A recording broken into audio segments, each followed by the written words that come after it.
সবাইকে আমার অনেক ভালোবাসা, সেই সাথে বড়দের আমার প্রণাম। আর আমার চ্যানেলের নতুন একটা ভিডিওতে তোমাদেরকে অনেক অনেক ওয়েলকাম। সকালবেলা এখন বাজে 6:30 মতো। কোমরে কাপড় বেঁধে একদম বাসি কাজকর্ম সারতে লেগে পড়েছি। তো সরি, কোমরে কাপড় বেঁধে নয়, নাইটি বেঁধে। তো আমার যে রোজের বাসি কাজকর্ম থাকে সেগুলোই এখন সারছি। বাসন ধোয়া, জল ভরা, এগুলো তো থাকেই। তো এখন টাইম কলের জলে কি করতে হয় জানো, আমাদের দুবার করে ঘাঁটতে হয়। সেটা হচ্ছে একবার পুকুরের জলে বাসন বলো, জামা কাপড় বলো ধুয়ে নিই, ধুয়ে টাইম কলের জলে জল আসলে তখন আবার ঘুরে আমাদেরকে ধুতে হয়। নাহলে পুকুরের জল তো ভালো নয় জানো।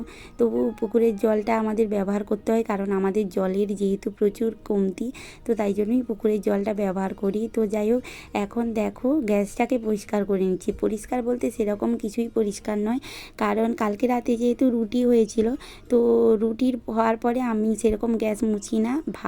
মানে ভাত যখন হয়ে যায় তারপরেই গ্যাস মুছি দুপুরবেলা। তো রুটি হয়েছিল বলে মানে আটার গুঁড়োগুলো হালকা হালকা পড়েছিল, তো ওই জন্য একটা ভেজা শুকনো কাপড় দিয়ে পরিষ্কার করে নিলাম। আর এখন দেখছো বোতলে জল ভরে নিচ্ছি। আর কলপাটটা হয়ে না আমাদের অনেক সুবিধা হয়েছে গো। প্রচণ্ড কষ্ট হতো, প্রচণ্ড পরিমাণে, মানে সেগুলো বলে বোঝানো যাবে না।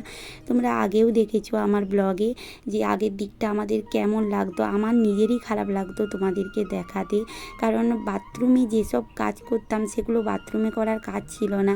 যেমন আমাদের বাথরুমে মানুষ বাথরুম কি করে, কিছু মানে নিজেদের স্নান করা, অন্য কিছু করার জন্য বাথরুমটা ব্যবহার করে। আর আমাদের বাথরুম স্নান করা থেকে শুরু করে সবজি ধোয়া, বাসন ধোয়া, এগুলোর কাজে বাথরুম ব্যবহার হতো। তো এগুলো ভিডিওতে দেখাতে আমার ভীষণই লজ্জা লাগতো, কিন্তু কি করব বলো, সবসময় সব জিনিসটা সামর্থ্য হয়ে ওঠে না। তবে আমার বরকে আমি সবসময় বলতাম যে আমাদের রাস্তা হোক না হোক কলপাটটা করে নাও, কিন্তু ভালোই হয়েছে জানো। রাস্তা হওয়ার আগে যদি আমরা কলপাটটা করে নিতাম না, তাহলে কলপাটটা আমাদের ভেঙে দিতে হতো, তা মানে রাস্তা হওয়ার পরে, কারণ তখন লেবেলে হতো না। যাই হোক, এখন বুঝতে পারছি একটা ভালো দিন পেতে গেলে অনেকগুলো খারাপ দিনের সাথে লড়াই করতে হয়। তো এখন ভাবি যে সব জিনিসটাই অপেক্ষা করতে হয়, দেখবে অপেক্ষার ফল সবসময় মিষ্টি হয়। আজ না হোক কাল দেখবে ভালো সব কিছুই হবে। তো এখন ওই জন্য ভাবছি না, অপেক্ষা করেছিলাম বলেই আমার বরের যাই হোক মানে দুবার করে পয়সাটা খরচ হলো না। তো এখন দেখো কলপাড়ে তো ওই পাশে জল ভরছি, জলের স্পিড যেহেতু আজকে কম, তো বালতি একটা করে বসিয়ে দিচ্ছি, সাথে ঘরের ভেতরের কাজগুলোও সেরে নিচ্ছি। আর অনেক দিন ধরে এই কার্পেটটা মোছা হচ্ছে না, তো আজকে ভাবলাম একটু কার্পেটটাও মুছে নিই। আর কার্পেটটা পুরো ছিঁড়ে গেছে, কিন্তু যেমনই আছে যেমনই হোক আমারই ঘর, আমাকে পরিষ্কার রাখতে হবে, এটাই আমি বুঝি। তো চলো, এখন মোটামুটি বাসি কাজকর্ম সব কিছুই শেষ।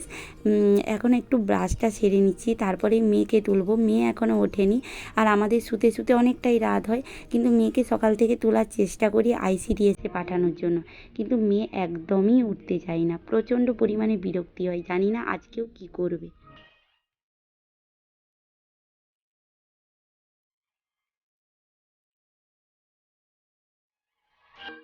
তো ব্রাশ টাশ করে মেয়েকে তুলতে এসেছিলাম, 8টা তখন বাজে, আর এখন বাজে 9টা বাজতে যায়, 8:30 বেরিয়ে গেছে। তো তখন থেকে তোলার চেষ্টা করে ওঠেনি, এইমাত্র উঠলো। ওকে ভাবছিলাম ICDS-এ পাঠাবো, কিন্তু কোনো দিনই হয় না। আমি যেটা ভাবি তার উল্টোটা ও করে। তো কোনো দিন মানে ও যেদিন থেকে হয়েছে, মানে ও যেদিন থেকে একটু করে বড় হওয়া শুরু হয়েছে, তো সেদিন থেকে ওকে সকালবেলা আমি তুলতে পারি না, শুয়ে রাত্রিবেলা প্রায় 11:30টার মতো। তো মাঝরাতে আবার 2-3বার ওঠে, তো কী করে সকালবেলা ঘুম ভাঙবে বলো। তো ভাবছি এবার থেকে 10টার মধ্যে ঘুম পাড়িয়ে দিব।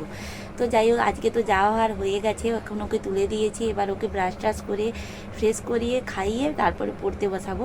তো চলো, পরে আবার ফিরে আসছি। আর আমারও এখনও কিছু খাওয়া হয়নি, 1 গ্লাস শরবত খেয়েছি। তো দেখা যাক, বাইরে গিয়ে এখনও জামা কাপড়ও কাচা হয়নি, কাচা ধোয়াটাও বাকি আছে। তো সবটাই ছাড়বো, সবটাই শেয়ার করব। তো চলো, ব্লগটা কন্টিনিউ দেখতে থাকো। মেয়েকে রেডি করিয়ে দিয়ে ওকে পড়তে বসিয়ে দিয়েছি। তো ও হচ্ছে ওর দাদুর কাছে পড়ছে, আর আমি এখন আমার বাসি জামা কাপড় সাথে মেয়ের জামা কাপড়গুলোকে ধুয়ে নিচ্ছি। কারণ বলেছিলাম না জল চলে যাবে, তো জল চলে গেছে। তো আমাদের জল তোলা থাকে অনেকটাই করে, ওই সাদা ড্রামে ভর্তি জল থাকে। তারপরে হচ্ছে গামলাতে এতগুলো করে জল ধোয়া থাকে, যেহেতু টাইমের জল। তো এই দেখো এখন মানে জামা কাপড়গুলো কাচ্ছি, আর তোমাদেরকে বলে বোঝাতে পারবো না এই কলপাটটা হয়ে আমি কতটা খুশি। মানে তোমরা হয়তো ভাববে যে এটা আবার কী জিনিস, এত কিসের খুশি হবা। হ্যাঁ গো, প্রচণ্ড খুশি আমি, প্রচণ্ড মানে প্রচুর পরিমাণে খুশি।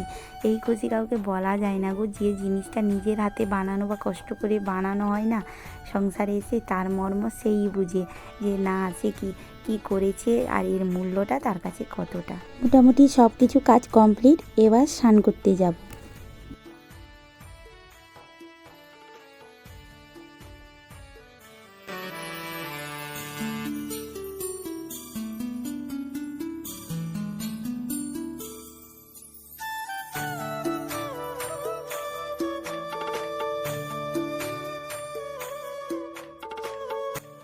স্নান করে এসে মাথায় চিরুনি দিব, তো চারিদিকে চিরুনি খুঁজে বেড়াচ্ছি, মানে প্রচণ্ড পরিমাণে খুঁজছি। আমার মেয়ে কী করে জানো, চিরুনিগুলোকে এক সাইডে করে রেখে দেয় লুকিয়ে, যাতে আমি খুঁজে না পাই। তো ভাবছি মেয়েই হয়তো লুকিয়ে রেখেছে। তারপরে মনে পড়লো যে আমি তো স্নান করতে যাওয়ার আগে চিরুনিগুলোকে সব সার্ফের জলে নোংরা হয়েছিল বলে একটু করে ডুবিয়ে রেখে গেছিলাম। তো চিরুনিগুলোকে পরিষ্কার করে চুলে চিরুনি দিয়ে যে রান্নাঘরে চলে এসেছি। মা আজকেও পুজো করতে গেছেন, তো ভাবলাম তাহলে আমি আজকে রান্নাটা বসিয়ে দিই। রান্না বলতে সেরকম কিছু না, সব রকম সবজি দিয়ে একটা তরকারি, গাজর, বিট, তারপরে পেঁপে, আলু যেমন হয় আর কি, সেদ্ধ তরকারির মধ্যে, আর লাল শাকের ভাজা, সাথে মাছ মাখানো। এই হবে আজকে রান্না বান্না। তো চলো যতটা পারি আমি করি, তারপরে মা এসে করবেন।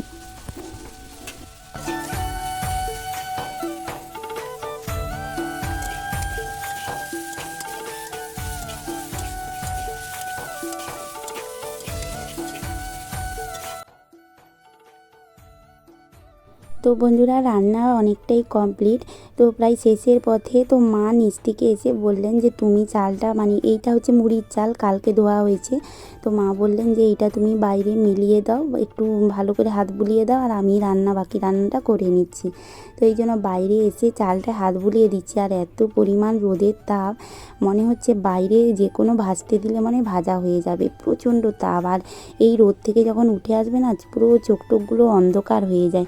তো যাই হোক, আমার চাল মেলানো কমপ্লিট। এবার হচ্ছে মেয়েকে স্নান করাতে হবে।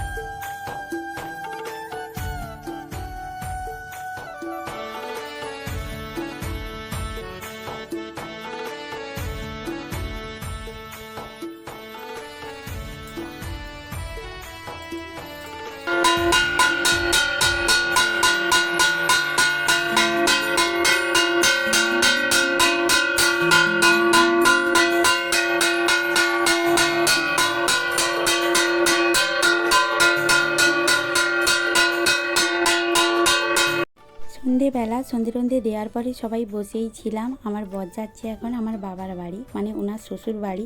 আমার মেয়ে ধরেছে ও যাবে, তো যাচ্ছে একটু দরকারি, তো ওই জন্যই চলে গেল। সামনে যেহেতু মামা বাড়ি খুব ভালোই হয়েছে, এবার মেয়েও বড় হচ্ছে আস্তে আস্তে। ও গিয়ে মাঝে মধ্যে আমি না যেতে পারলে বাবা মাকে দেখে আসবে। তো এই দেখো এখন রেডি করে দিচ্ছি ওকে, আর ও তো ভীষণই খুশি মামা বাড়ি যাচ্ছে বলে। আমি যাচ্ছি না, আমার বর আর মেয়ে যাচ্ছে। তো চলো ওরা চলে যাক, আর আমি এই ফাঁকে আমার কিছু কাজ আছে সেগুলোও সেরে নিই।